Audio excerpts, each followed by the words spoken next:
ఏం కనపరిచాడు? విధేయత, ఒబేయింగ్ అంటారు. ఒబేయింగ్ అంటే జస్ట్ మాట వినడం కాదు. మొదటిగా ఈ ఒబేయింగ్ అనే పదము, ఒబీడియన్స్ అనే పదము ఎంత ప్రాధాన్యతను వహిస్తుందంటే బైబిల్లో ఆ ఒబీడియన్స్ కలిగిన వారికి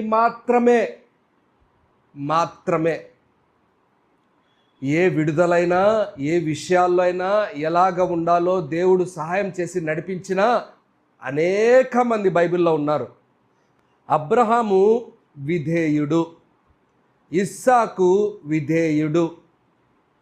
అందరి పేర్లు వరుసగా రాసుకుంటూ రండి. హెబ్రీలకు రాసిన పత్రికలో ఇచ్చిన పట్టికలో ప్రతి ఒక్కడు విధేయుడు. వాళ్ళందరిలో ఉన్న ఒక గుణం, కామన్గా ఉన్న ఒక గుణం. ఆ గుణం మనలో ఎంత బలంగా కామన్గా ఉండాలి?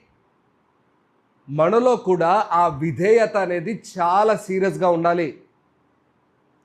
అందులో యేసు ప్రభుల వారే మరణమును పొందునంతగా ఎంత విధేయత చూపించాడైనా, మరణమును పొందునంతగా. మనం చాలామంది కొంతవరకే విధేయతను కనపరుస్తాం. అది ఎంత అనేది మీకు మాత్రమే తెలుసు. కొన్నిసార్లు మనం వింటున్న మాటల్లో విధేయత ఉందా? ఉంది. ఎంత ఉంది? అది ఈరోజు ప్రశ్న. ఎంత ఉంది విధేయత?